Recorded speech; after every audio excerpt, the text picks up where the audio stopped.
Doesn't line up. Just looking good.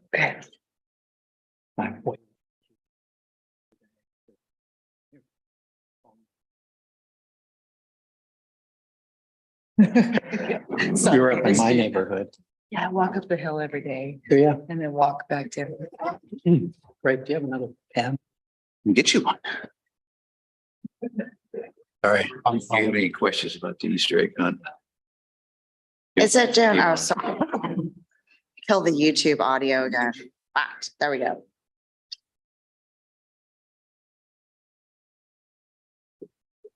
Okay.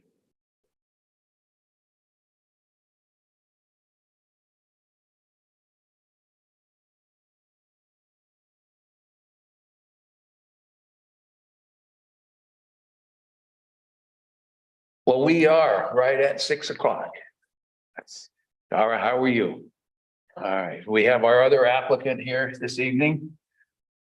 Dara, and she will be interviewing with us in just a little bit too. And Victoria is sitting right there. So have our two applicants, and Fantastic. in just a few minutes, we're going to have a presentation, but then we'll get to the interviews. Nice to see you both here. I will call our meeting to order. This is the April 25th, 2023 Wood Village Council meeting. And we will start with the Pledge of Allegiance.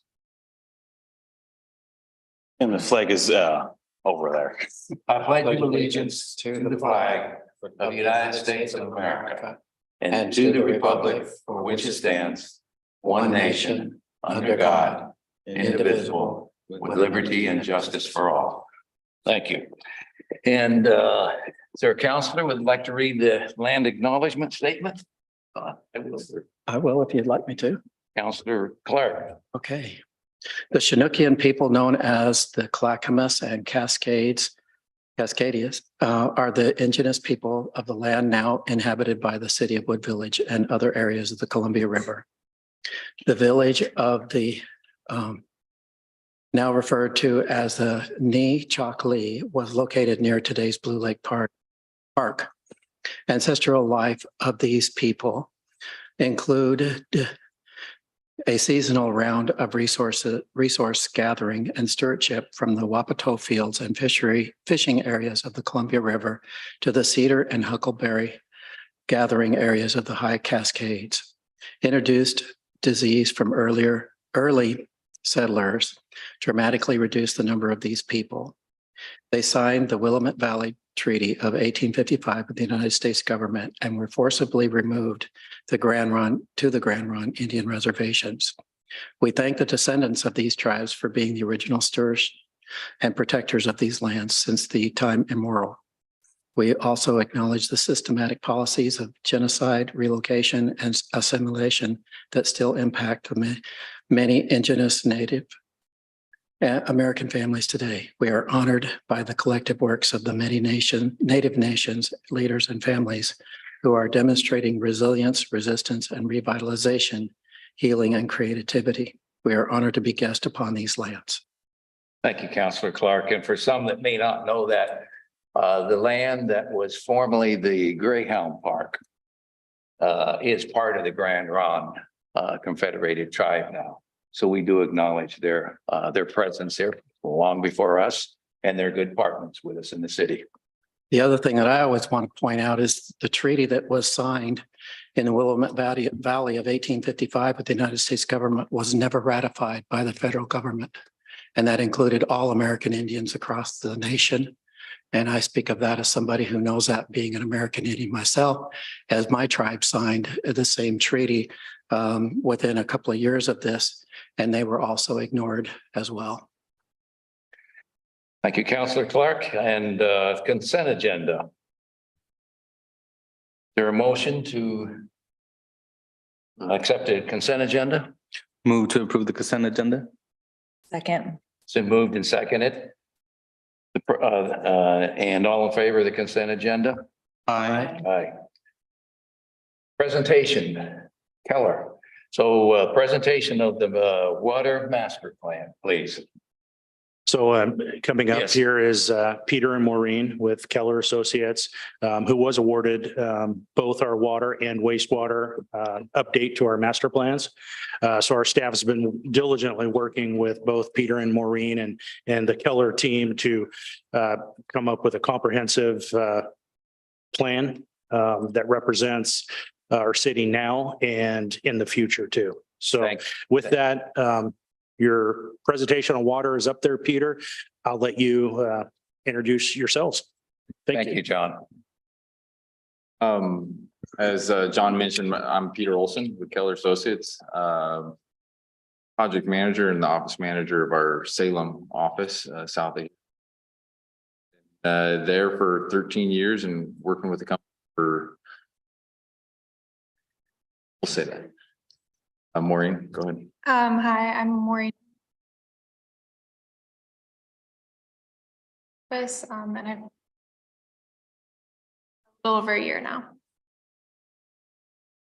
And Maureen's going to be the main presenter, and I'll support her presentation of the material. And if there is a question, we would, John and Greg, inviting them to ask questions, or is it better to wait till the end? Mayor, I mean. Well, I think probably.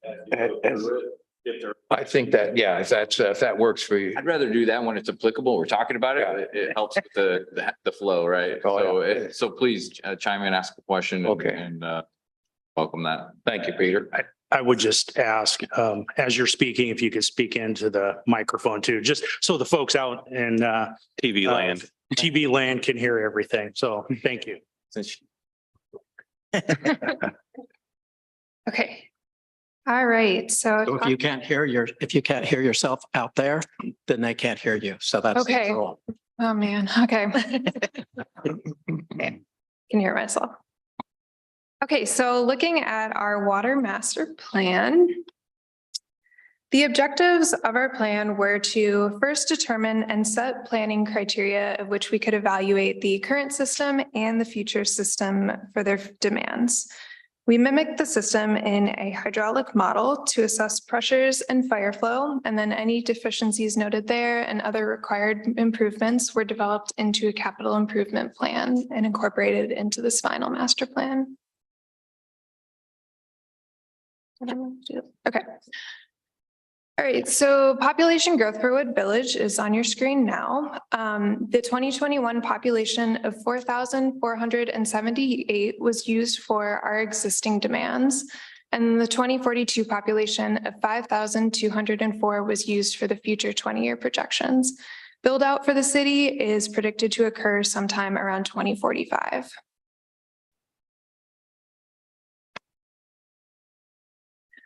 This graph here shows the existing pipe network for the city. There are 4 wells, 3 of which are currently used. Well number 1 has been offline for some time due to its water quality issues and higher levels of iron and manganese. There are 3 reservoirs, 2 of which, are in the upper pressure zone, which is in the southern portion of the system. Those are fed by well 2 and feed into the booster station in the same location. There's another reservoir in the lower pressure zone, which is in the northern part of the system, and this is fed by wells 3 and 4.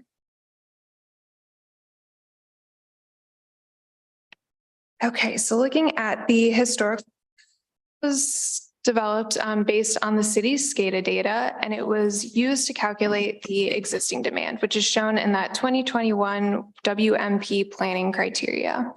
The ADD is the average day demand, the MDD is the maximum day demand, and then the PHD is the peak hour demand, the highest at any given hour.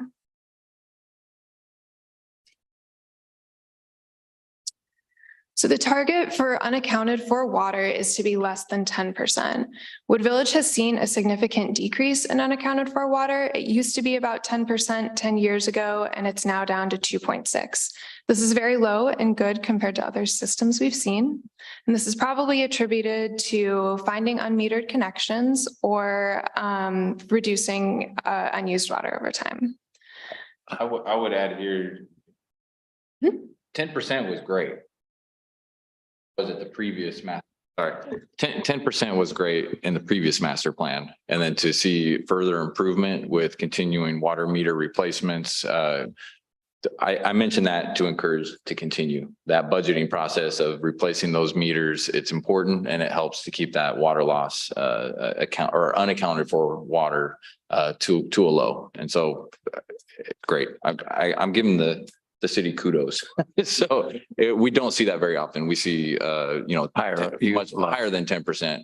AWWA is the American Water Works Association. If you can get to 10% or less, that's a good system. It's not losing a lot of water. Good. Way to go, staff. Was that? I said, way to go. Yes. Yeah, and they do keep us posted on that too, so we. Okay, and then that chart there is production versus consumption. We want the lines to be as close as possible, which they are. Any areas where consumption looks to be over production is probably just a result of the meters being slightly under read. Okay, after discussions with the city, we determined where growth is likely to occur within the city within the next 20 years. And one of these locations is at the Multnomah Greyhound Park property, and there are plans for a future entertainment facility to be developed. The demands for that facility are located at the bottom, and those were determined based on existing literature for facilities similar in size.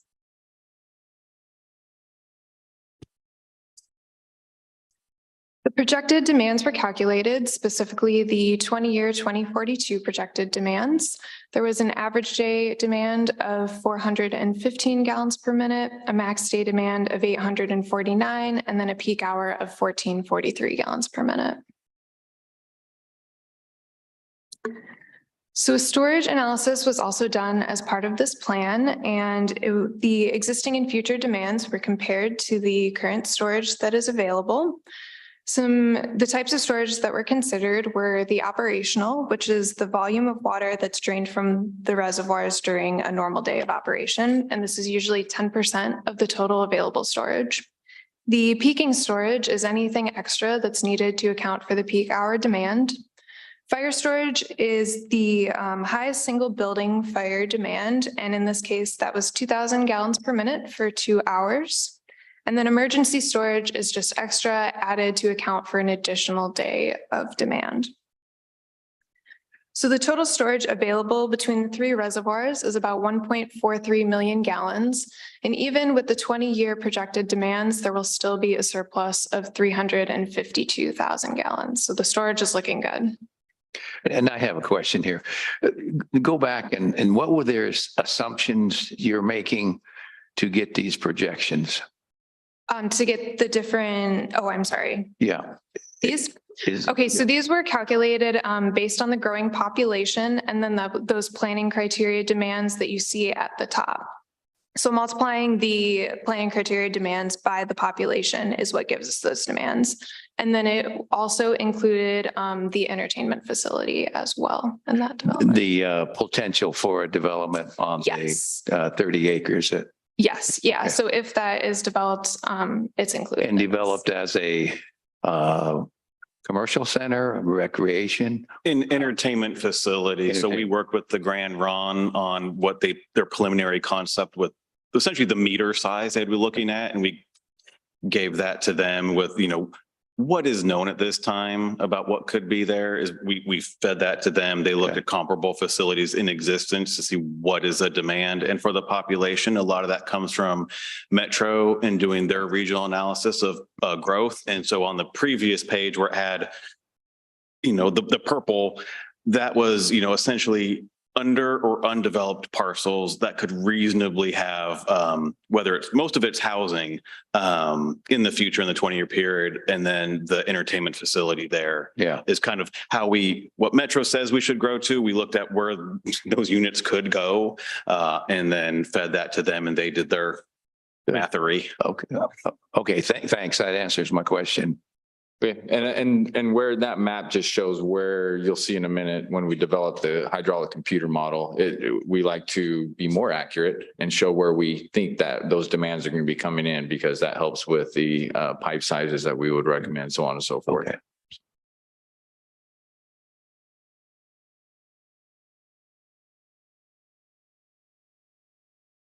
Okay, so also done was a capacity analysis, and this analysis is based on firm capacity, which is when the largest source of water is down. And in this case, that's well 4.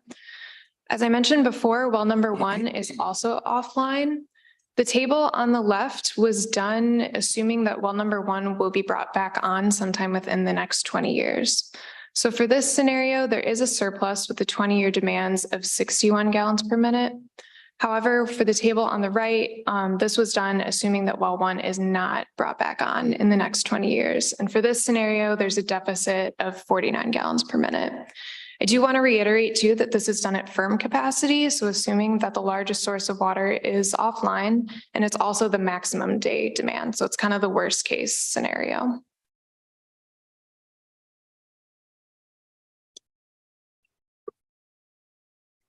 Next, we developed a hydraulic model. The model that was used for the previous master plan was updated with any improvements done in the last 20 years. It was then calibrated with field data that was obtained through fire hydrant testing, and then the predicted demands were allocated and it was run for different scenarios.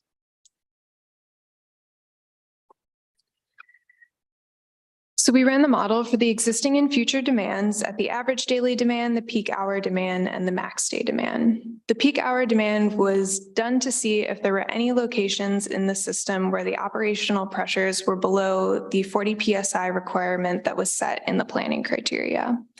The maximum day demand was run to include the fire flow, and that was so we could see if there were any areas of the system that have insufficient fire flow. This first plot here is the 24-hour pressure analysis. So anywhere with a red dot is where pressures were not meeting 40 PSI. For the Cottonwood condominiums on the right, there is a parallel water line that runs next to this line with insufficient pressure. So because of this, the low pressures in this area were not of concern. However, in Wood Village Green Mobile Home Park, there is an area in the southeastern corner where pressures were not meeting 40 PSI. Moving on to the fire flow analysis, there were several locations in the city where sufficient fire flow was not being met for the 20-year projections. A lot of these were private lines that might need to be upsized. One thing I do want to look at again is Wood Village Green Mobile Home Park. There is a public line running through the center that was developed after the last master plan. And at this time, the requirements were a little bit lower for fire flow. So there was a residential requirement of 1,000 gallons per minute. For this plan, the requirements are in the table on the right, and the residential requirement was 1,500 gallons per minute. That line is running at about 1,200, so it's very close. It just didn't quite meet the new updated requirements. And if I can ask a question, when did they change the pressure at every point in the system to be 40 PSI? Could you Because it repeat used to be that? 20 PSI. So the health department, the minimum pressure, just your system at all is 20, but a lot of your appliances and so on, they're not going to run well at 20 PSI. So and we're running it we're checking it for 40 PSI during your max day or your peak hour demand to make sure that when the system has its most demand, that you're providing, and it's the criteria, the minimum health requirement, as you're saying, is 20 PSI. Okay. If it gets below 20 PSI, John and his staff have to boil water notice Right, yeah. and make those notifications. We don't want that to ever, get close to that. So the minimum requirement for our criteria in the model is 40 PSI to make sure that it's providing more than sufficient pressure. Okay. I just want to make a comment, and this is more for the council and staff. If we look at where these red dots are, these are all our mobile home park. I think that's something we need to, have high on our priority when we look at this. Specifically for the fire flow, yeah. Yeah. Thank you, Counselor. There's a couple that aren't, but Yeah. for the most part. But for the most part of, Yes. the clusters are in these mobile Yeah. home park areas. Those neighbors. Like there's one that's not looped. There's a couple of them that aren't looped, and that's always going to be the case. Yeah. a lot of times they're not looped or they're smaller diameter Yeah. pipelines. And I would note, that's a good observation, but also the observation they're the public versus private. Mhm. And it's a constant topic of discussion within Wood Village in previous master plans that we've done as well. And so that discussion, and we'll touch on it a little bit as we look at the capital improvement plan as well. But very good point. Yeah. And so we have in our public system, we have roughly 120 hydrants in our public system. So what you're looking at, like Peter said, you're looking at a combination of private and public. Sorry, Dan. And to the point regarding the manufactured home parks, I think it's more proof and evidence in terms of state legislation to provide more protections for manufactured home parks, looking at the conditions in which some of our most vulnerable populations live and the disinvestment on the private side that leads to public concerns and issues. Yeah. And I won't, we're going to talk about the capital improvement plan that'll probably address this. More to come here. Oh, I'm sorry. What does looped mean? Oh, where a fire hydrant is looped, where this line would go around. I'm sorry, we can't show you this, but see, like these here are looped. There, and these here are looped, although they are connected. This one here is not. This just runs straight in and dead Oh, ends. I see. Dead end lines I are thought it- just a big no-no. Yeah. Go ahead, Peter, if you got something to add. Perfect. Getting the sense that he spent some time. Say the lack, a looped line is meaning that it's not a dead end. And Yeah. so it has supply from two different directions. And so that provides much better supply for the higher flows, which most systems, when you look at what are its deficiencies, the majority of them come from fire flow deficiencies. Most systems will provide the right amount of flow to, the users wherever they are.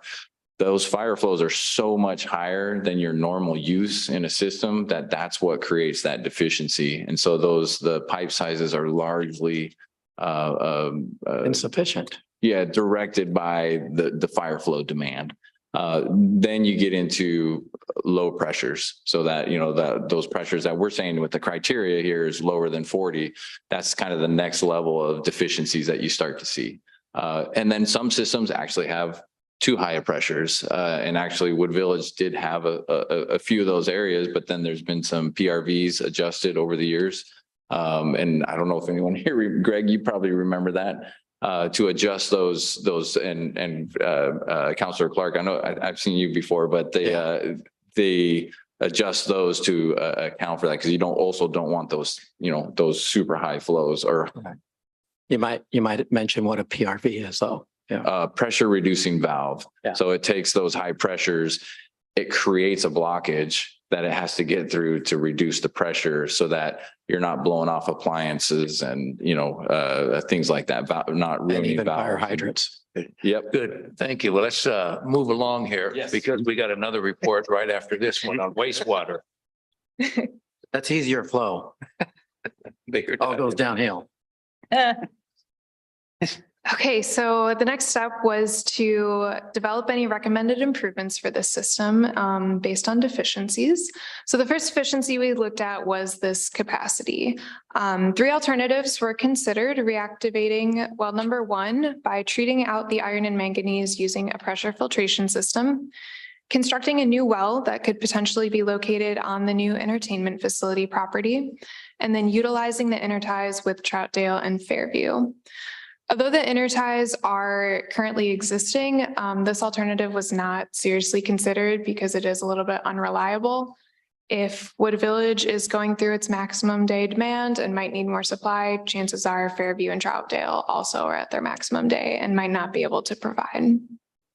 So a life cycle analysis was done to look at the other 2 alternatives, and it was determined that alternative 1, treating well number 1 and bringing it back online, was the most cost-effective option.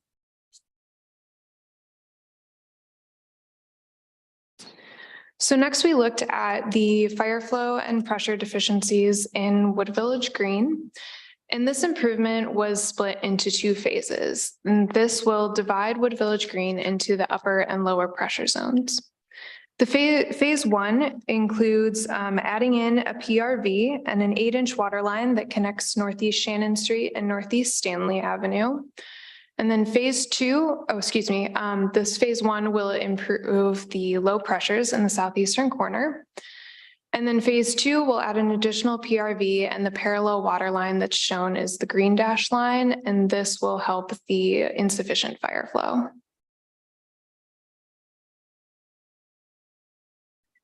Additionally, some pipelines need to be upsized to meet the fire flow requirements, and these are all included in the capital improvement plan.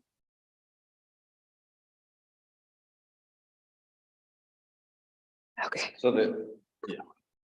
This is the capital improvement plan time. So looking at this, this is basically a table summarizing what is the project, its priority, what's the trigger? So what's, requiring that project, the total estimated cost, SCC eligibility, which is important for when you're going to go then and do your SCC analysis, which is coming, right behind this. It tells the financial consultant how much of that project would be eligible for SCC improvement. So how much is attributed to growth? And then you have that broken down to what remains for the city's allocated cost. I will note, and this is not typical for all capital improvement plans, is that those privately owned portions of the systems that have capital improvement projects, we're noting that because it should be, the city does not own nor maintain those private pipelines. As we look at the system as one system as a whole, we're noting those deficiencies, and the capital improvement plan merely notes that those are projects that would mitigate for the deficiencies. So the planning criteria, whether it's pressure, low fire flow, so on and so forth. When I know this is a item of either heartburn or something to talk about, right? Whether these are deficiencies that should be addressed in an ideal world. All of them get addressed. Money's limited. Those are decisions that as a council and as staff that you're going to be looking at making, as time goes on here, of which priority projects are going to be able to get the funding. And that's a city council decision in the future. But merely this notes, and the priority 4 improvements specifically are development driven. So if the development doesn't come in, those projects don't need to be completed. And so you'll also note that those ones are 100% SCC eligible. And as those projects do come in and the developers are looking at doing that development, there are minimum requirements for, and when they do plan reviews, they'll have to do certain, portions of those projects as they're just minimally required to bring, water service onto their property. And so there's a lot of those discussions that'll be had later that we don't need to specify in the capital improvement plan of how they get paid for and what are the properties. So I don't know if I explained that well, John and Greg, if you want to add any more details to those. I mean, it's a layered discussion. Thinking of them, they're in just in different buckets. But clearly, the whole plan has the details of all the potential projects. This just breaks them down into the different buckets of priorities and kind of where they lie within the system as a whole. Sure. And our follow-up conversation after we finish with the presentations, then we're going to have some follow-up conversations because you're still going to be meeting with Keller to review this plan and I'd say we're pretty close. So it's not adopting it tonight. This is, right. You've had time to look at it, ask different questions. So we can then bring back kind of the final package, make all the final tweaks and adjustments. And then right behind it, as was noted, we go into the rate analysis, SDCs, and that portion. So we'll close this out.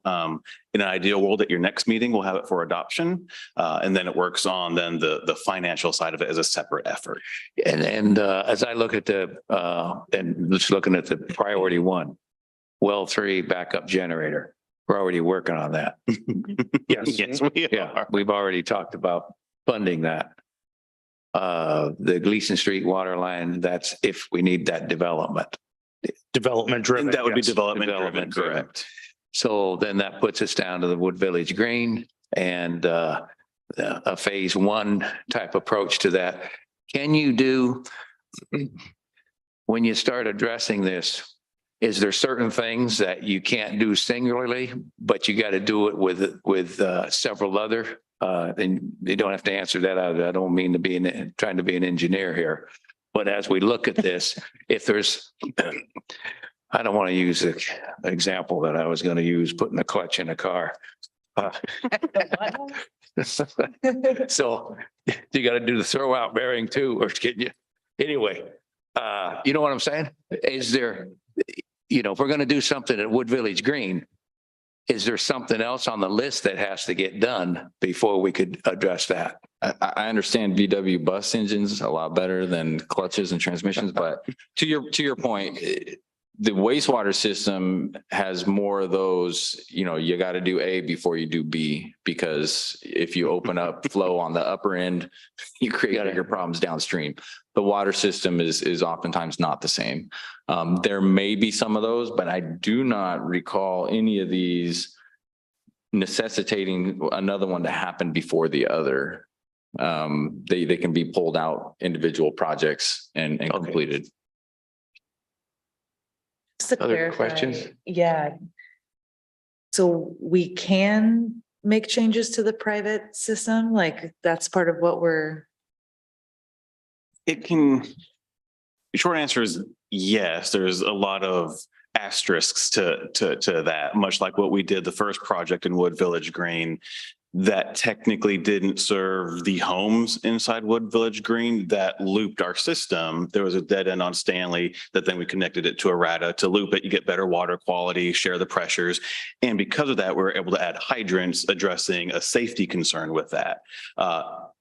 So could there be things where we're extending lines or trying to loop a system, especially when you get a mastered meter complex like that? You have to look at how you're metering it, where it's getting its water from, for pressures for the homes in terms of fire protection. There are some other options. But again, that's discussions for when we get further down the line of now we're at this priority or this opportunity comes up, or, a grant or otherwise.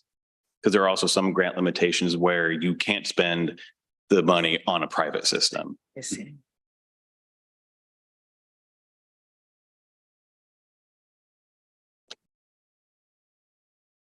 Okay, and then this next slide just has a map of all the line items.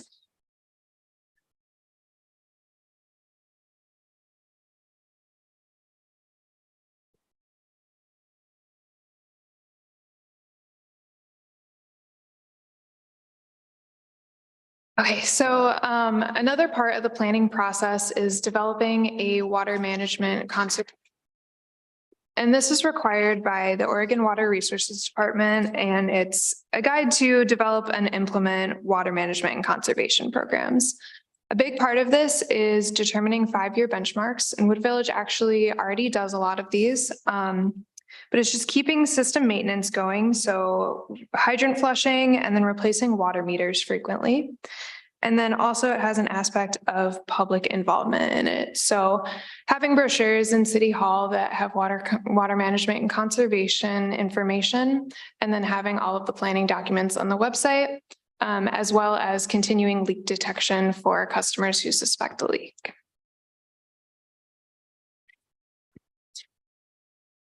And then going back to that list, I believe we're doing those things. We are doing those, Yeah. yes. Thank you. None of this should be a surprise, as you've had a previous, standing water management conservation plan. So this is an update that's required every 5 years by the Oregon Water Resource Department. Yeah.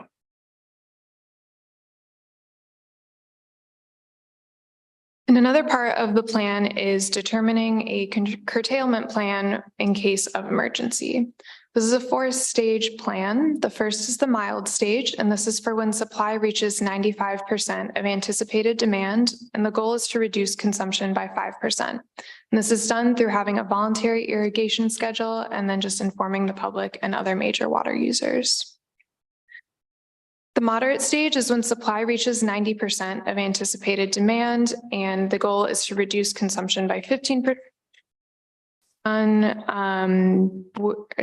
The measures for this are that customers are asked to restrict non-essential use.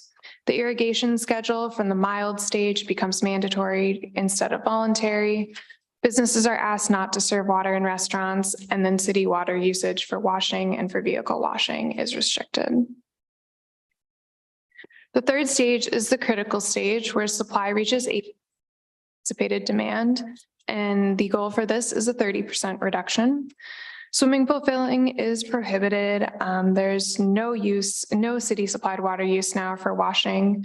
Permanent water meters are put on customers who do not have existing water meters, and then flushing can only occur in case of emergency.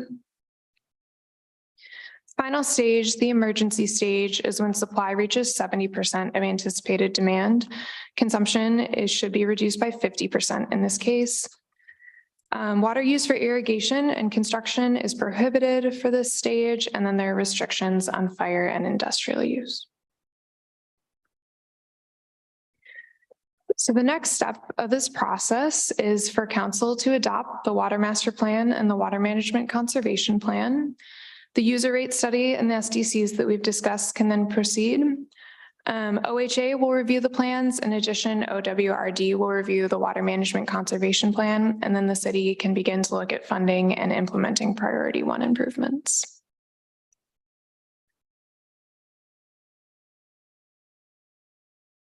Thank you for the water update. Now we are going to the wastewater master plan. Correct?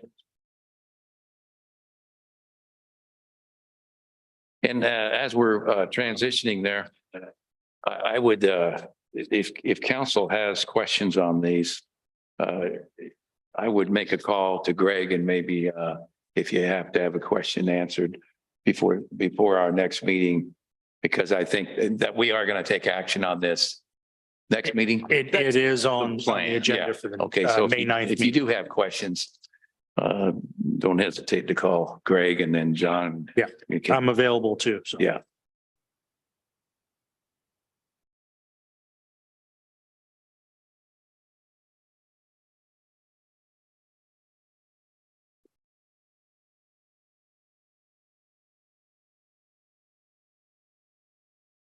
Okay, so similar to water, the objectives of this study were to set planning criteria, which included peak loads that could then be loaded into a model to evaluate existing and future demands. Any deficiencies discovered and other recommended improvements were put into another capital improvement plan. Population growth, this is the same as the water. Okay, so here's our existing wastewater system. There are 3 pump stations, one at Sandy Boulevard, Shea Boulevard, and then 238th. There are over 300 manholes in the system and roughly 6,400 feet of force main. There's a partial flume located on the Wood Village trunk line that is used to measure the volume of the wastewater. And then all of the wastewater is eventually conveyed to the Gresham wastewater treatment plant.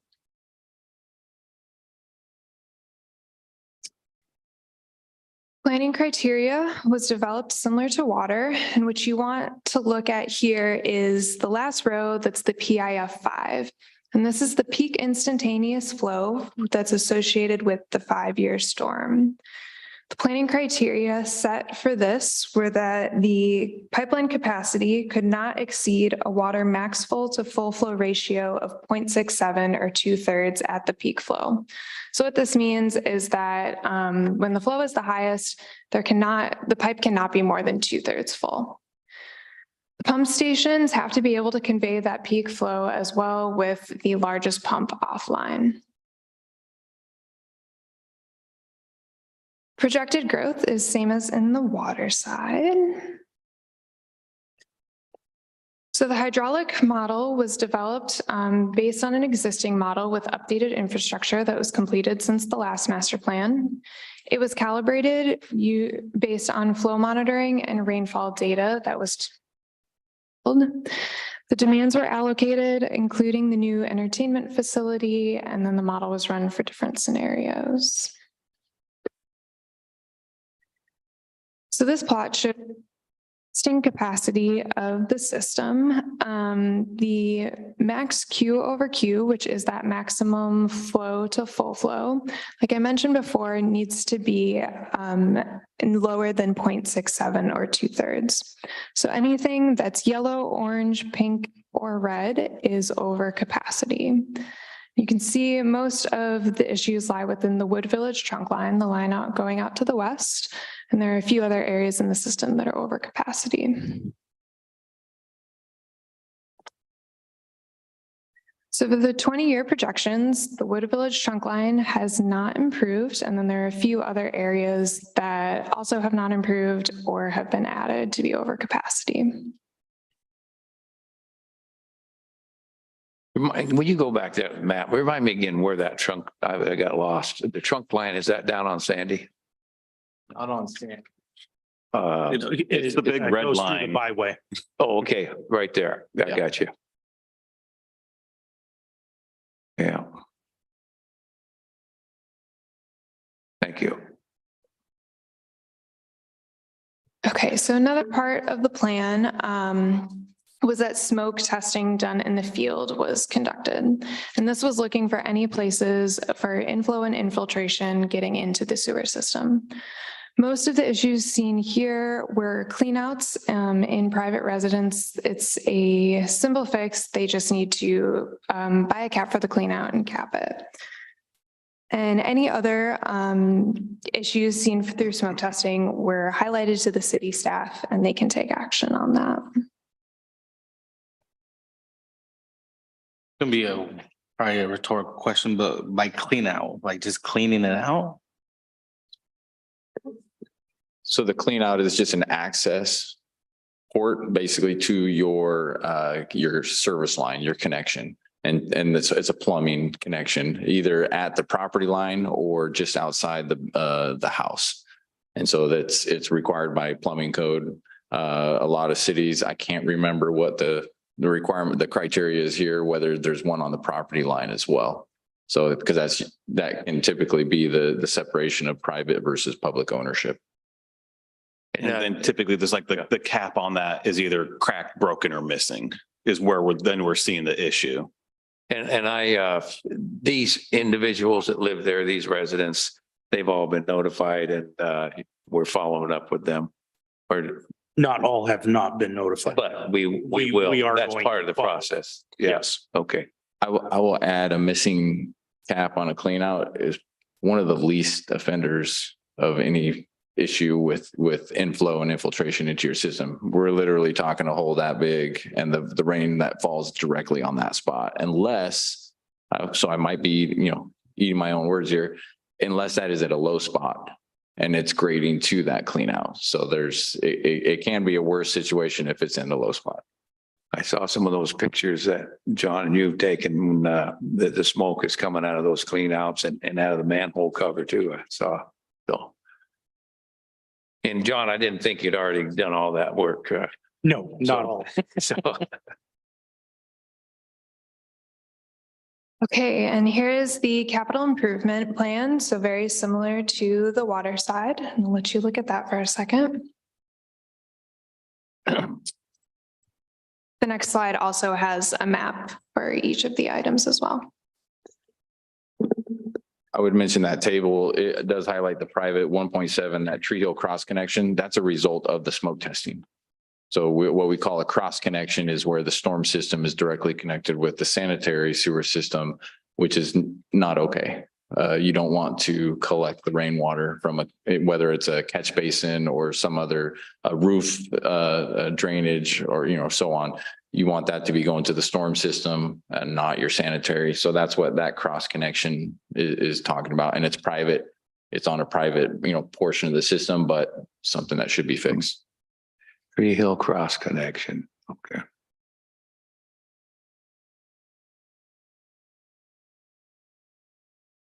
Questions?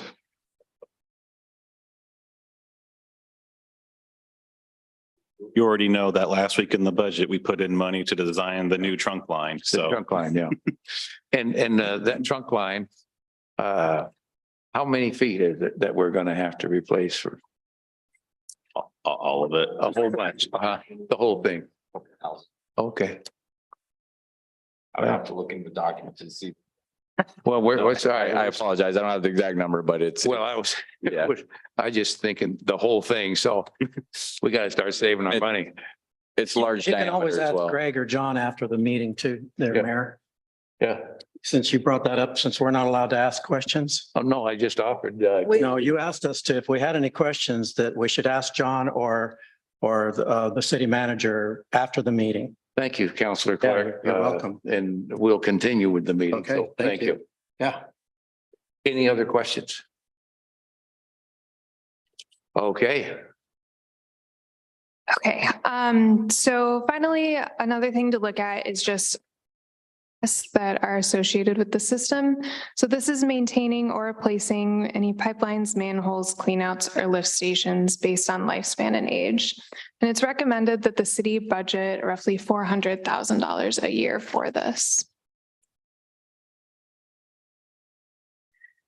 Next steps are for the council to adopt the wastewater plan, and then the city can begin looking at funding and implementing the priority one improvements. now, let me clarify, council, if I've misstated. This is for questions. So my comments after the water presentation, after that was done, and we had questions. If you left here and you want to ask questions about something that came up that you didn't ask, or you thought about it later, then that was my point. So that you have an opportunity to follow up with any other questions before we come back for action. So, Counselor Clark, I appreciate your comment. It gave me a chance to clarify. So, any other questions that you'd asked, that you would like to ask tonight? Well, again, if you think of some, John and myself are available. And if we do get some that come in between now and adoption, we'll include those in our presentation for the adoption portion. Good. Well, Peter, Maureen, thank you very much for the presentation. Thank you. Yes. Anything staff wants to add? No, it's been a nice process going through it a little bit longer than I think we thought, but certainly, we use a different firm for our wastewater. And I think that was good to get different eyes, different perspectives. It's allowed us to think critically about our systems and where we think we have other additional opportunities to continue to refine our utility operations. So thank you for the investment and thank you for the work. Thank you. Good to see Thanks you for the again, work Peter. and the partnership with our city. I think it also gives us an opportunity to look at, like you mentioned, legislative action and especially on that private sector, just because again, it does seem that a lot of those improvement areas are in those private sectors. So just this is an opportunity as a council to Yeah. have those further discussions. And it, if I understood that right, that would require some conversations with the property owner there too. Yes. Yeah. All right, let's see. We are moving now to our council interviews. So let me just walk through for all of us here. And again, thank you for being here and filling out the application and wanting to be a part of the city of Wood Village in the council position. We all have questions and we will start with Victoria and walk her through those questions. And let's just take the questions now. Counselor Jairo, Real Campus, is there a particular question on there that you would prefer to have? Doesn't matter. Yeah. Don't have any questions. Yeah. I mean, I'll ask whatever one. All right. So I'll take one. Counselor Clark, would you like to? That work? Yes. Okay.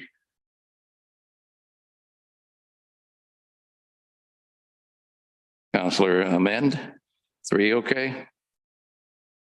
Okay. Guess what, Counselor Rio Campos, you got 4.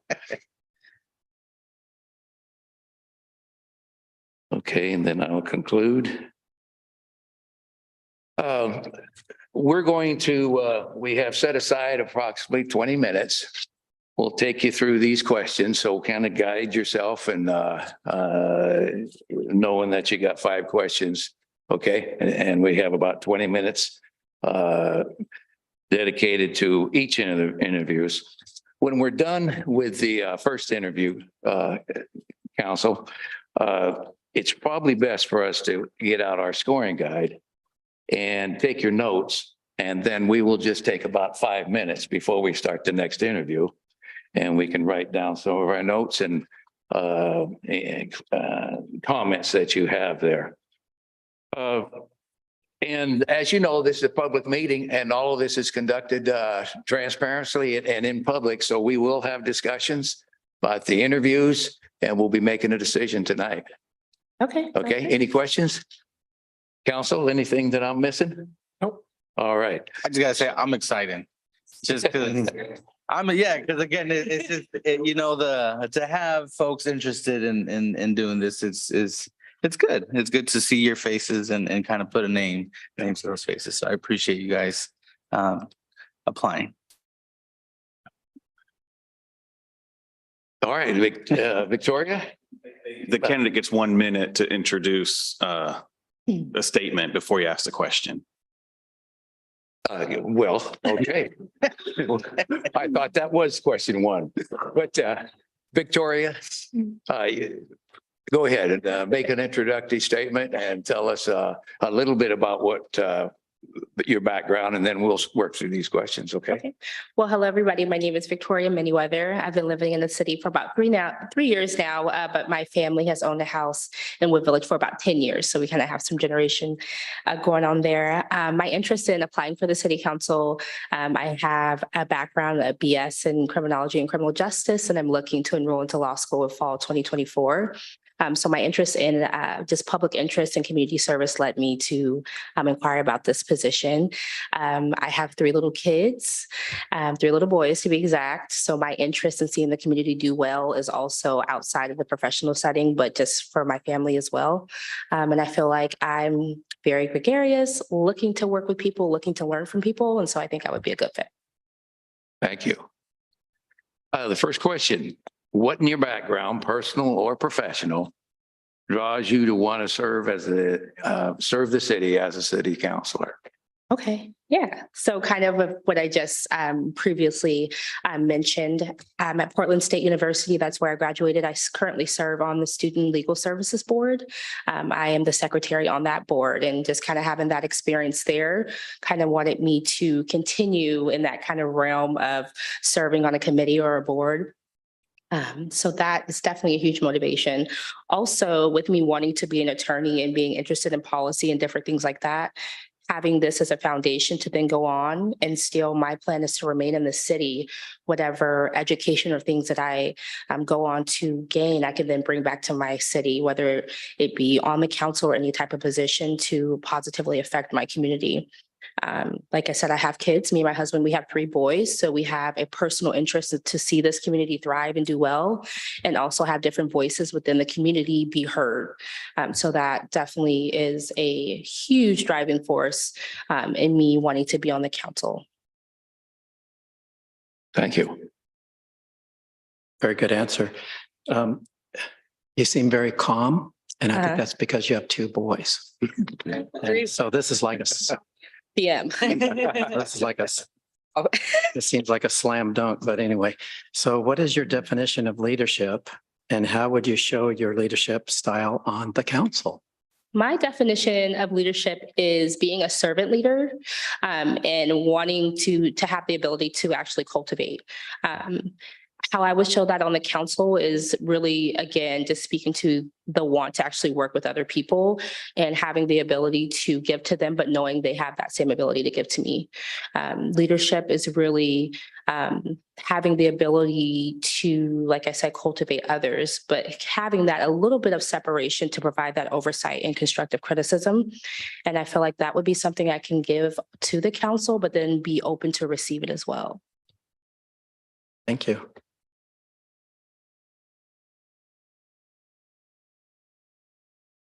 What do you consider important factors in the group decision-making process? Important factors in a group decision-making process is really being cognizant that the decision is for the betterment of the whole group, not just your individual wants or individual view. And also just really having respect at the helm. I feel like, especially in today's climate, if you don't agree with somebody, oh man, you're getting canceled to I don't know what. But just having really the respect and, knowing that it's okay to disagree, but at the end of the day, any decisions that are made for the many, not the few.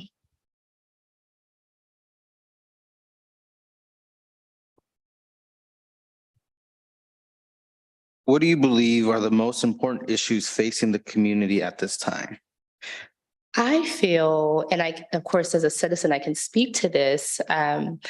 The biggest issue is community involvement, especially as far as with emphasis on the youth. Because of course, even though I like to think I'm young, once it's all said and done and we're all gone, the youth is the next generation that's left.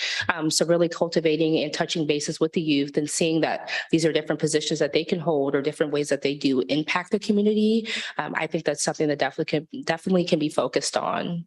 There's definitely power in numbers. And of course, in the community, the way we get those numbers is with members of the community. So I think community engagement is definitely an issue that I feel can be addressed. Thank you. Mhm. Well, Victoria, you're already on number 5, so you don't have to drag this out, but what else would you like to tell us about how and why you would like to serve serve the community? I think, I'm just going to be honest. I feel like there's so many things that so many people can bring, but what I have found, and it could be because I'm just raised by a different generation of people, but I have common sense. And that sounds funny to say, but common sense, respect, and the willingness and want to actually work with other people. I think that's so, so, so important. And we see people from the lowest level of government to the highest that don't necessarily have that. And to really form a community, you need that. Right. And I really am for advocating for people, showing up in ways that people necessarily would not expect me to, or they don't think is important to. I see those positions and opportunities that we can build and make things better. And I am a person to bring light to that and really want to explore that versus hide away from it. And I think that would make me a good add to the council. Thank you. You're welcome. Council, let's take a few minutes here. Use your scoring guide and, the rubric is whatever you want that rubric to be, Okay. as long as it's consistent with what you're, how we're working through there. So thank you. Thank you guys. Thank you. Yeah, we shouldn't qualify as 1 good or as 5 good. Ooh, that was a good one because I was Yeah. going to start scoring. Yeah. Well, I think we've used 1 and it goes up to 5. Right, it's 1 to 5, but is 1 Yeah. good or is 1 5 good? I feel like 5 that should be good. 5 is good. So highest score is good. Yeah, Yeah, because we're turning these in, right? yes. Yeah. Yeah, at the end, we'll tally them when we get to that part of the meeting and high number wins.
Everybody done?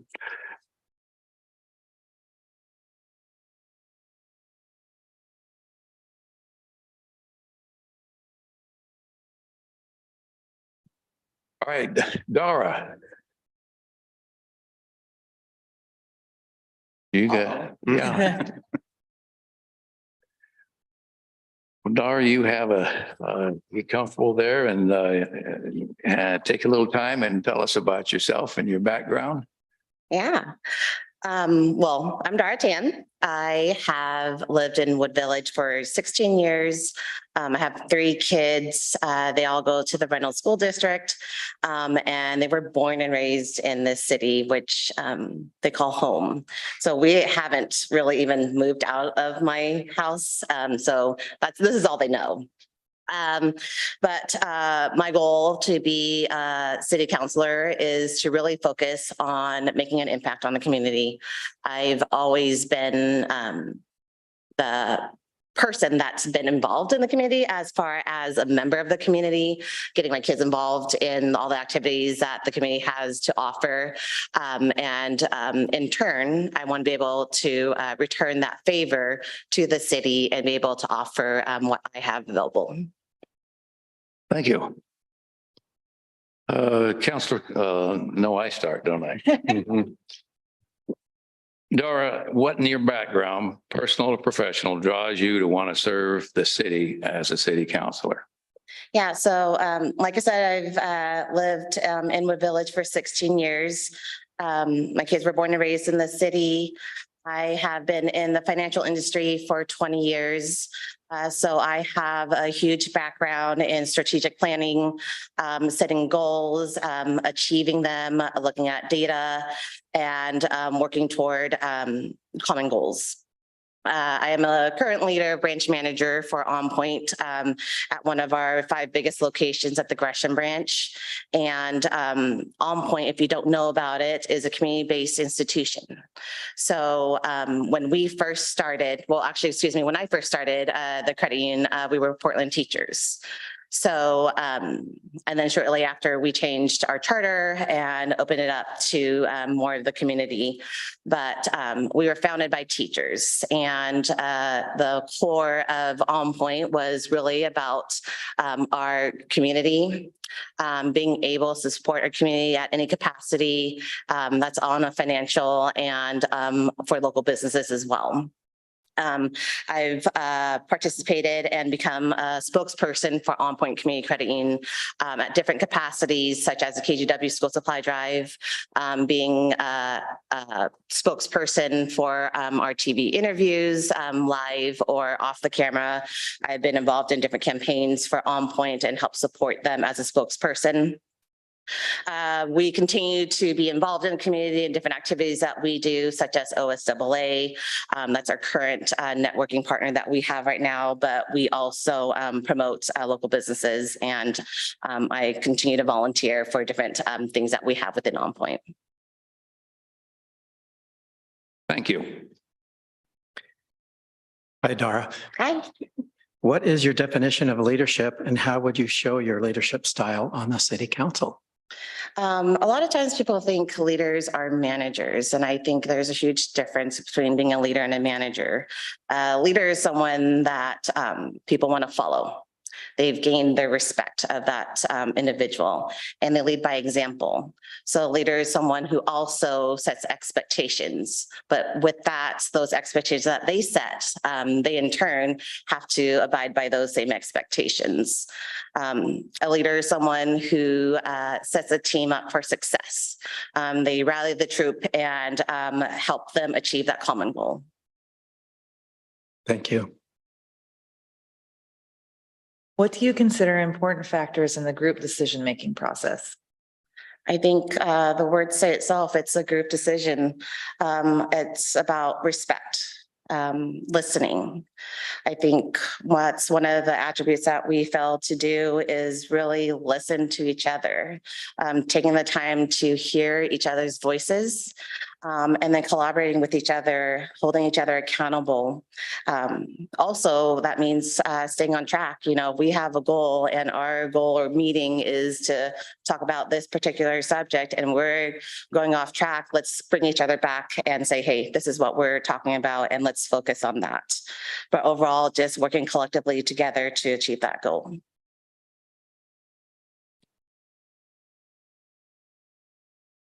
What do you believe are the most important issues facing the community at this time? I have 16 years to talk about. No, I'm just kidding. We'll narrow it down.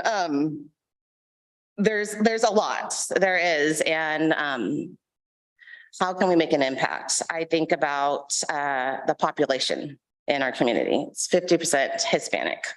I live within that population, that community, and my kids go to school with that population. There is a need for us being involved in that community to understand the needs of the majority of that community, but also to really emphasize diversity, equity, and inclusion. I think that's one area that as a city, as a state, even, as, working in the employer that I work with, we continue to want to grow and improve on DEI. And if we understand the needs of our community, we will understand what we can do to help support them and the resources that are available.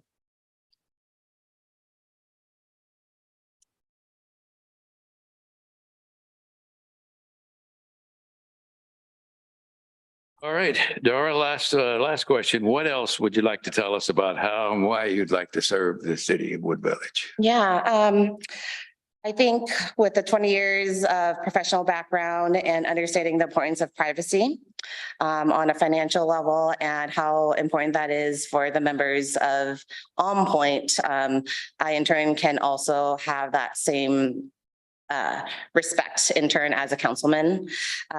Being able to volunteer in the community, that's something I'm willing to commit. Being a single mom and having 3 kids and working full time, it's a lot. But I know in the long run, it becomes a huge impact, not for that moment, but for the future of my kids. And I really want to see the city thrive. My goal right now as a leader is to have efficiencies. I want to see efficiencies within the city, and I want it to continue to grow and develop. And just from, when I first bought my house to now, to see how much the city's grown is just, it's amazing to think of. Like, one place used to be just this little, where the city used to be. I would never think that the apartment complex and all that would be there. I couldn't envision it, but here it is. Mayor, if I could ask one more question, since she's in the topic of finances. How do you feel about our current city hall? And have you asked any questions about its finances and how we built it or anything like, or do you know anything about how we did this? I don't know how it was built. Okay. Is that what you're asking me? Yeah, I'm not sure the schematics of how it was built or just curious the budget piece of it. But I deal with budget a lot. I look at loans, I look at data, so. Okay. Well, we did it without, I'm intrigued. we did it without debt. So part of it was the sale of our old site. Okay, And then we had some urban renewal monies, which is a form of tax increment financing, and then a bit of savings. And the collective community, we bought it all with cash that we saved up. And it was built for the community. I like that. No mortgage here. That's right. We're not the lien holder. Okay, Yes, thank you, Mayor. let's do our scoring. Thank you, Dara. Thank you. Thank you. Yeah.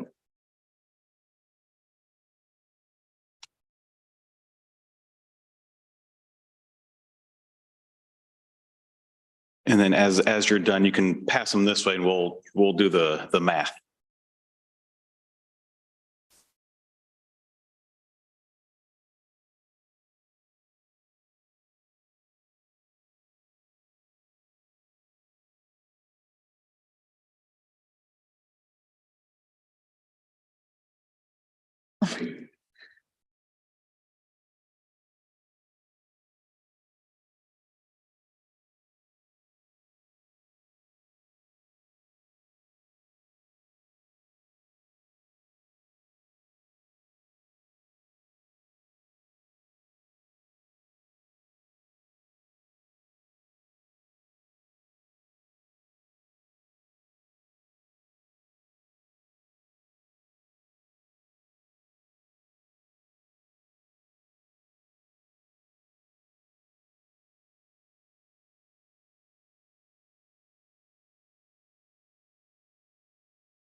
Okay, put your name at the top of this.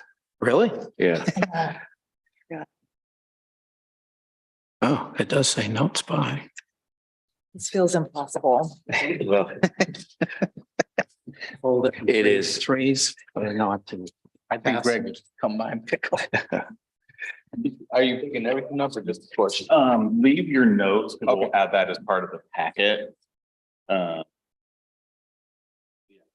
Take the scores right now.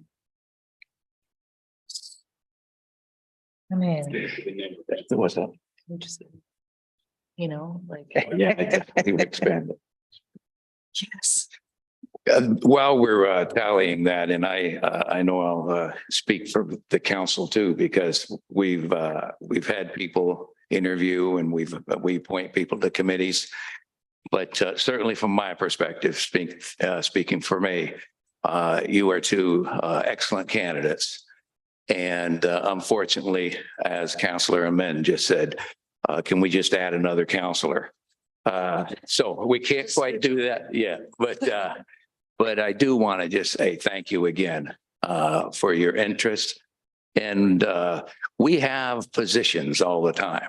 So council, if it doesn't work this time, we have positions. We have a budget committee, we have a parks commission. And Greg, any other positions that are currently open?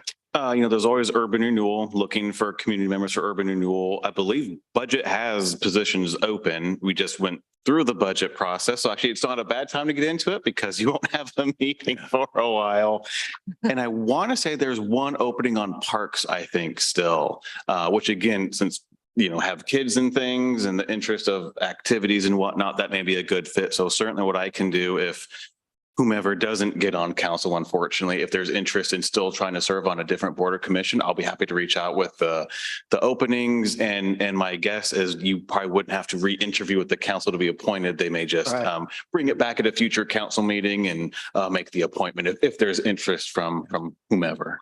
And we hope there is. Commission? Is it full? Planning commission's full. Oh, nice. Yeah. Okay, good. For the first time.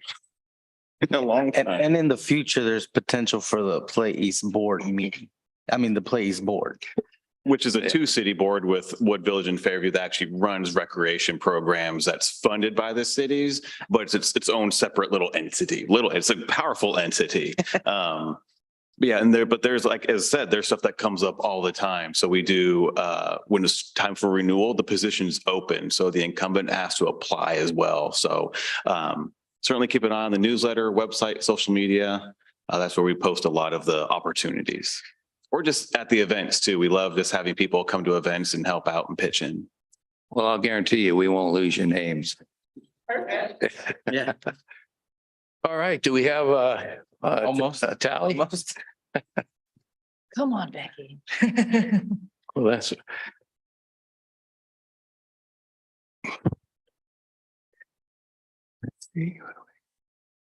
By the way, while you're here, is Wood Village cleanup day next Saturday, not this Saturday. No, but following. May 20th. May 20th. Not next Saturday at all.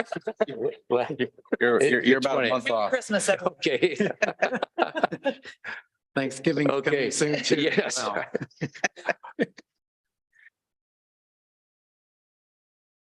Isn't it? Oh, May 20th. It's May 20th. Yeah, it's So- still in April. Still in Yeah, April. yeah. It's 97 to 98 with Dara at 98. Wow. Congratulations, Dara. Wow. And Victoria, Spread. congratulations too. You can tell how close this was. Yeah, so.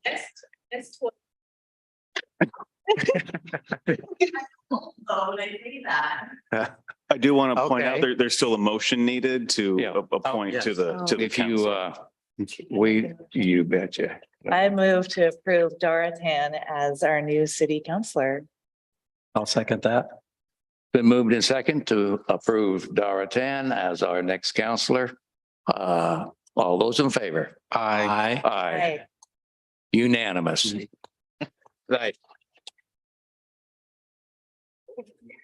So Dara, I'll be reaching out to you because you'll be sworn in at the May 9th meeting. And I'll reach out to you to get that scheduled and then we'll do a formal orientations and things.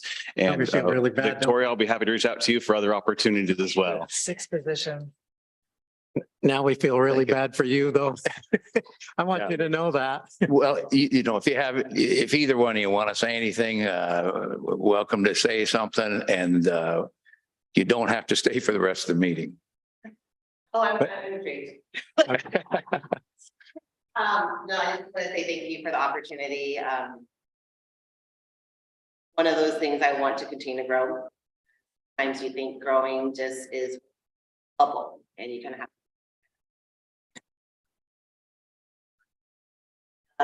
But here I am, so I just want to thank you. Good. Thank you. Victoria?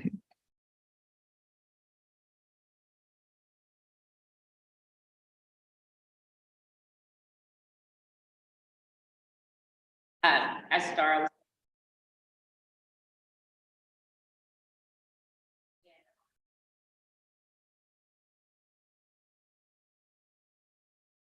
Oh, thank you. That person.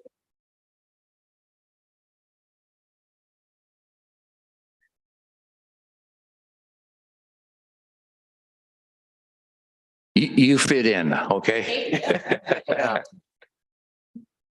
All right, ladies, you might as well stay. We'll just move through the agenda unless you need a quick recess. No? I'm No? good. All right. Going to be nice to have a fifth person up here. Yes.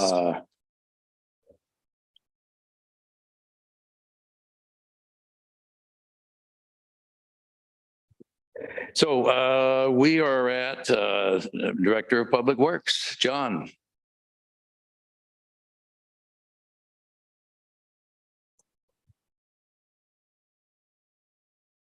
Good evening, Mayor, Council President, councilors. How are you doing? In your packet, you had the April 2023 Public Works Director's Report.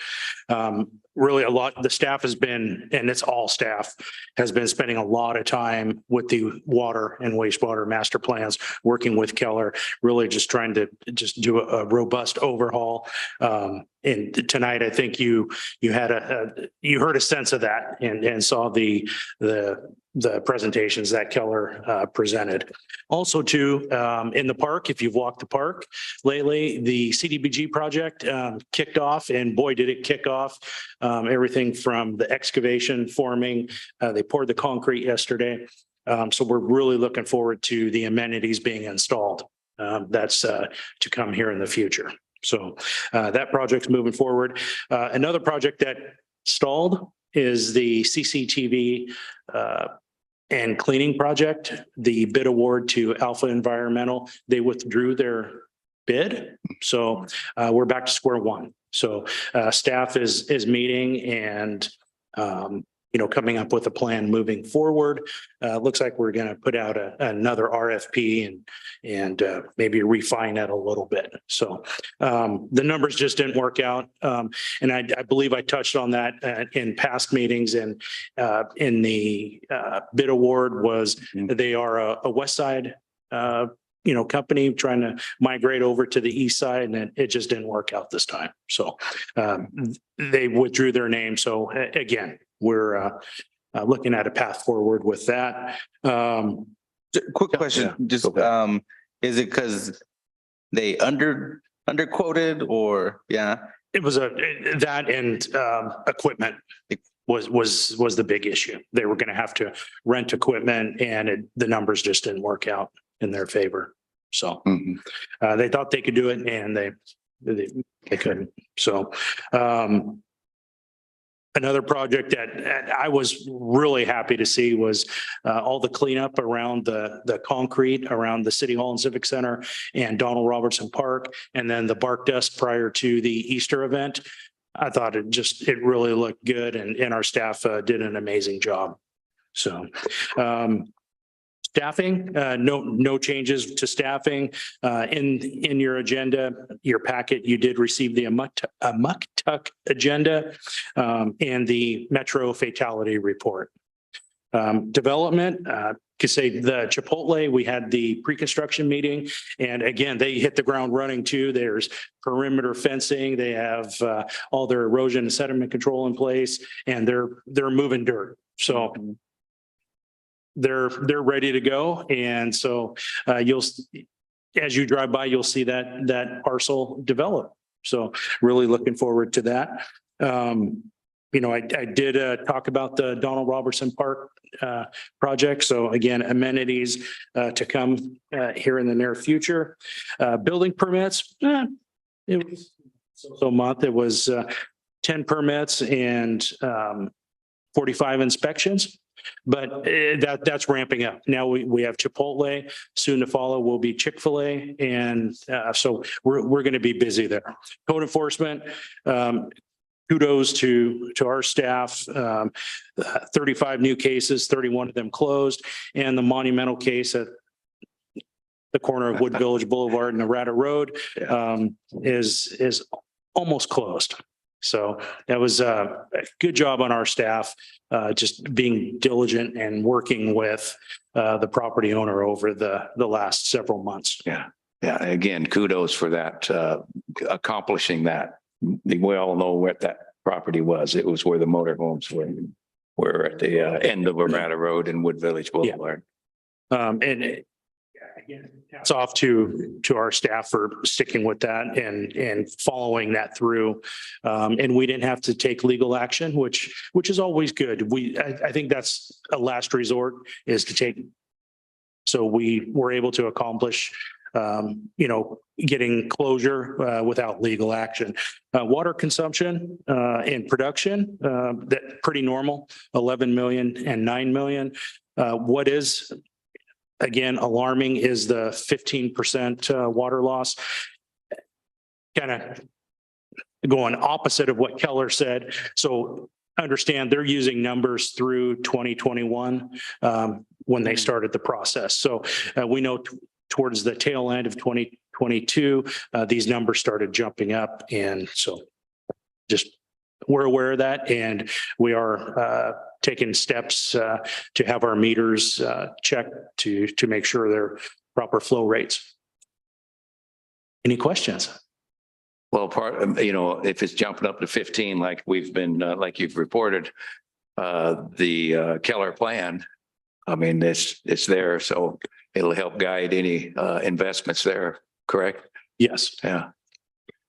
John, I just wanted to, you include it every time, and I do speak to this, the monthly traffic crash report and the fatalities here in our area. If you scan down through there, you can see 3 individuals that were killed here in our immediate community. So I always take a look at that and see how we're doing. And it always reminds me that the money we spend on putting crosswalks out here, or the money we can spend in the future to make it safe to walk on our streets, is important. Okay. And questions for John? I do want to say one more thing, Mayor. As you stated earlier, if you have any questions on the water or wastewater master plan, feel free to reach out, whether it's email or a phone call. So don't hesitate. Thank you, John. All right. Thank you. Have a nice evening. All right. Greg, you're up. City manager report. I do want to note that the financial report is in your packet, but Seth is out this week. And, one thing we're doing now, we had budget last week and you've heard all of those financials. So we're fine tuning that, right sizing it. And then what we do between kind of now and the end of the year is then look at what's going to be completed, what are the beginning fund balances going to be, and truing all that up. So finance is still very, very busy, but the numbers, revenues look solid. We're watching the expenditures as we go to the ends of the year, but no, shouldn't be any more surprises. So city manager's report. Want to hit a few things on the APP update, including the engagement effort that we're working into. And we have what we think is a really neat idea for the night out to really kind of kick this off. And that is setting up a large booth space as a city and making it very informational, where we talk about how many miles of sewer line and what that means. So example, 15 miles of sewer line, what does that mean? That's from here to downtown Portland. When we say we have 12 miles of water line, that's from here to the airport, and all these different, what we think are fun, unique and interesting information, and having that on info boards, graphical and whatnot. And then having hopefully a mix of counselors and staff engage with the people. And if they do, whether it's, have a conversation, ask a question, they get a chance to throw a ball at a dunk tank where I'll be sitting all night. Oh, well, you may have to stay there all night. So hopefully that provides an incentive for people to engage with our city, the information, and then throw things at me. That's, yeah. I like that idea that we're working the crowd, so to speak, and make sure we're engaging and finding out. But if it's we're having most of the field areas for Play East, we're calling it the Play Everyday area, and just getting people active and throwing a baseball is active. Go ahead. Oh, is there going to be a mayoral rotation in the dunk tank? We heard, Yeah. so it'll be me. Can we vote on that? Counselor Clark, would you take my spot? Oh, no, on this one. I know you're gonna line up. Yeah. Wait, is that why you wanted mayor for the day contest? Yeah. I have a question on that engagement piece. So, we want it to be as organic as possible, especially, with the electives and even staff, but we'll do what's the outcome? Are there certain questions? We're still We should think refining about- that piece. And again, we're trying to keep it, say, organic, and again, let the community speak to what the community is concerned about. And part of that is you don't know what you don't know. So that's why we had the idea of doing a lot of graphical, fun information pieces that may spur, oh, I didn't know, what about? And, so that you're just capturing what comes out of that. And so then we can take that back and put it into the themes that we can continue to refine and dive deep into. So kind of trying to. Sorry, to focus more on, because you can ask questions all day long, but if people don't have the background or knowledge, the questions aren't necessarily going to be meaningful to them.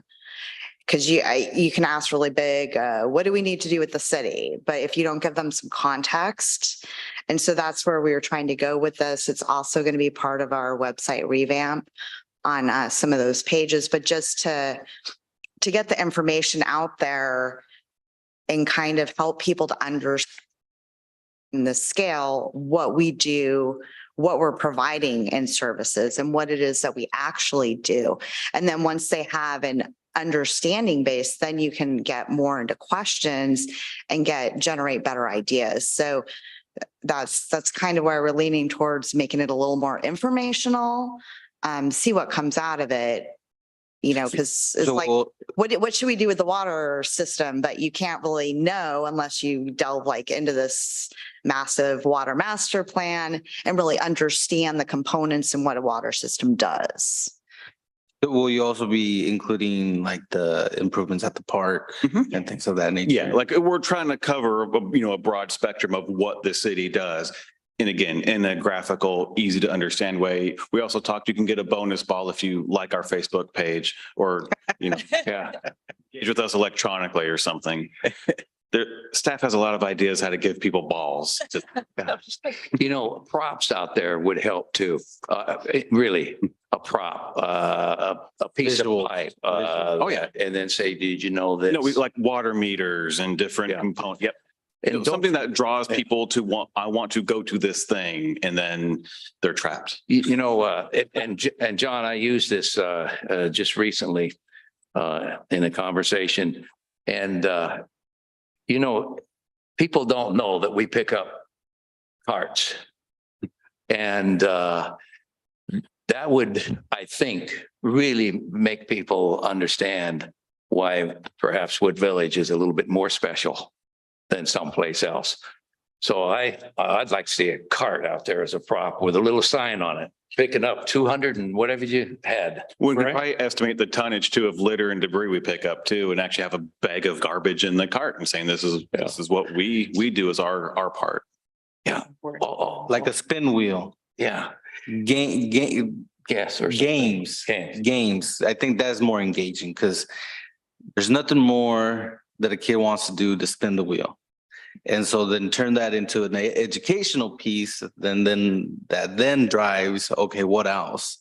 I think that could be an awesome opportunity. And we'll be able to do, hybrid, some stuff for maybe older, folks, and then things for kids that get the kids thinking about maybe, again, park improvements for like the nature play. Which components would you like to play on, for example? Because again, like, in that spin wheel, those questions could, how many, how big is Wood Village?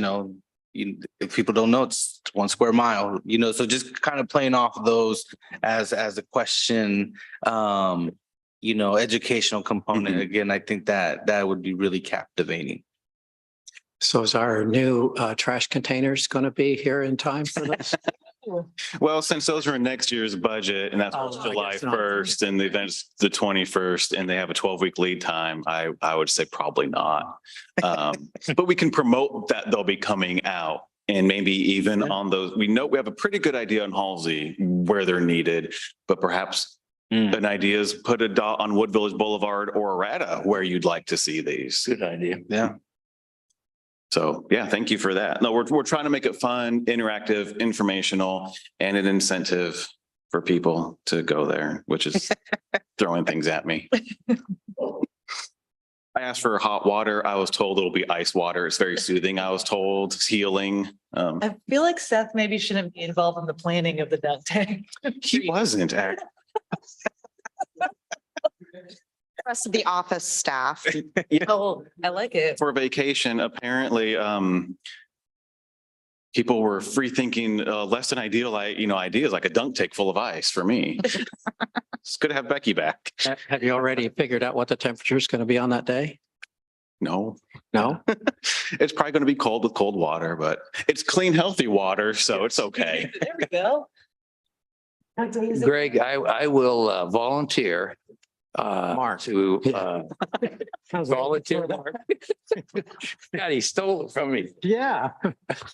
I will volunteer to be in that dunk tank. All right, as long as it's about 87. Yeah. Roughly a hot tub. Well, both. Yeah. No, I will, because I've sat in dunk tanks as a principal in high school. And I was in the water a lot. Oh my God. Oh my So anyway.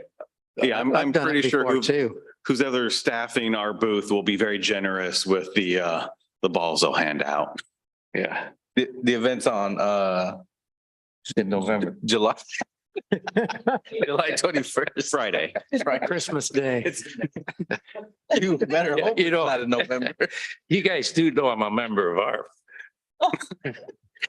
Have medical personnel standing by. Is that what you mean? No, it's just me. I keep messing up some dates. It's- Oh, I did. It's kind of my. AARP? What are you Abide. bringing that up for? That's what he said. I'm so sorry. Oh, that's good. A few more things on the AP. We did get our fire study report from USC back. Can't remember if it was late last week or yesterday. It's about 80 some odd pages, so I haven't had a chance to dig into it yet, but I did notice they did a couple things that'll be really useful for us. They hotspot mapped for us where we're getting a lot of return medical calls. And so again, it could be an opportunity to engage, a lot of our care facilities, so engaging care facilities to see what's going on, as well as is there an alternative method to meet those demands and needs. And they also brought up some alternative funding models, including being grant eligible, even though we're not a direct service provider. There appears to be grant options that may help buy down our share by doing grants and doing a pass through to Gresham Fire. So I think we have a lot of options. And again, they have their levy coming up in a few weeks. I think that'll dictate a lot of where their next steps will go as we engage in the negotiations on IGA. But certainly I'll dive deep into the report and then do a report out to you probably June or July time. And then lastly, just want to point out, we've been very busy this legislative session, and we were talking as a staff level thinking, when have we been this involved in a legislative agenda? And we couldn't think of a time we've been this busy with it. And it's partly because of the topics being brought up at the state level, as well as, changes with other partners and agencies. And we're taking a larger role, which is, great as a regional player that we're a small city, but that doesn't mean we don't have huge impacts. And we've been able to do things like get Legacy to reopen the birthing center. We've been really impactful in the manufactured home park funding measures and protection measures. A lot of things on planning and development, homeless and houseless services, even street racing and doing stiffer penalties for street racing. So we're deep into it, and it's been great, but certainly taken a lot of time. But yeah, we're getting our name out there in a positive way and supporting larger state and regional efforts. So that's what I wanted to highlight on the APP. What questions can I entertain? Questions? Greg, thanks for, and reminding us that the legislative work does take a lot of time. And you've been very responsive in meetings and seeing our representatives. So thanks for that work. Our pleasure. All right, we are now at mayor and council comments. No, I need our city attorney. What? Is Did he he's not join? He's on. Jeff popped in or not? I didn't see him pop on. No, there he is. Jeff's here. Oh. It's hidden. counselor? Yeah, sorry, all. I had to find my mute button and my camera button. I have no comment. That was a long and involved way to say I have nothing to say. Well, Thanks, Jeff. well, you always have important things to say when you say them. So thanks for listening in and making sure you keep us on the legal path. All right. Glad to do it. All right. Thank you. And with that, I do want to have some opportunity for comments from our council and others. So Just a reminder, May 10th, we have the Play East 6th annual fundraising celebration. It'll be at the Fairview Food Plaza, AKA The Fork, at 6 p.m. If you guys don't have anything to do, come join us. the fundraiser is moving along, but that should be a fun evening too. Any other comments? Councilor Clark? I have an apology to make. I didn't make it to the Imuktuk meeting this month. I'm one of those measly people who took out a permit. And so I've been very, very busy with that. That's why I walked in as late as I did it tonight. But I apologize for that. Well, fortunately, we do have staff there. I did have a question too. If there's no other comments, I have a couple things. John and Councilor Clark, has Imuktuk said anything about tolling? Anything that you is on the agenda? On the agenda. And it's kind of on the agenda each week or It's each coming. month. What's that? It's coming. It's coming. Tolling. Yeah. So there were a couple presentations that were a little long at the last Imuktuk, and tolling was one that they just kind of briefly touched on. There was really no major changes. No deep conversations about, is it going to meet the goals of climate and, climate changes and, What they discussed was, Suggestion. as they have the last, I'd say 3 months, is yes, they are continuing to dive into those. okay. All right. I've been going to a meeting on Thursday, with the Metropolitan Mayors Consortium. And polling is on that agenda. And I've been reading about it. Right. And you did know that the state of Washington has put, I don't know how far it's gotten through. I think it's gone through both houses. And I think that the Easley, is that his name? The governor. The governor has sworn that he would sign the bill that would set it up to where they would not pay a dime towards any kind of tolling on either one of those bridges. I did pick up on that as well. Okay. So I don't know how that's going to affect Yeah, the that's interesting. billions of dollars that we're going to not collect if they do that. or how that's going to affect that. It bridge. seems like ODOT spending a good deal of time with communities adjacent to 205, which has a larger tolling impact. So Gladstone, West Lynn, those communities. There also is an initiative petition that I believe got approved for signatures that would require a public vote for any kind of interstate tolling. I'm not sure where that process is at in terms of number of signatures, et cetera, at all. But certainly you're hearing kind of from ODOT, it's coming and they have their timelines. Then you hear them talk at some other, cities and jurisdictions where there seems to be more refinement still to do. And then you have that other effort seen, wanting a different approach altogether. And- So it's kind of everywhere. And the incredible part about it is that the people who come over here to Oregon to work and drive back and forth are already paying their taxes over here. And the number of people that they have accounted for are something like either 3,000 or 4,000 people.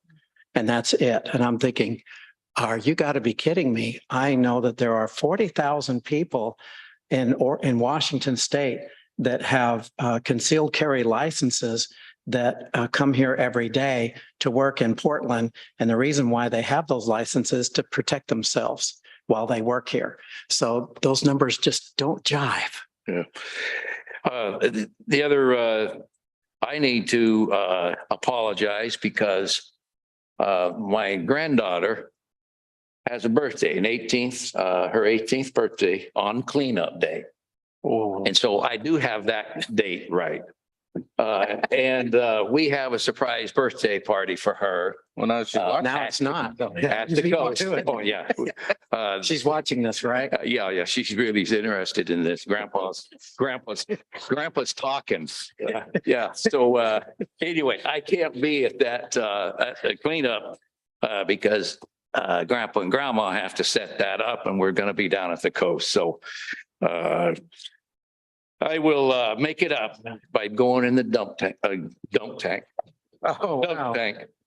The second thing is, let's see, I was interviewed by Chris Kuzar with the Outlook. So there will be an article. If it's a slow news day, they'll put the article in there. We'll see. And I just want to, I talked to reporters in quite a bit of my former life, and I always know. Did I really say that? Anyway, it's just a catch up, and he wanted to interview me, and he didn't have a chance to do that later. So we'll see if that shows up there. I don't have anything else. All right. With that, no other further questions. We're adjourned. Thank you. Thank you. Yes, and it will be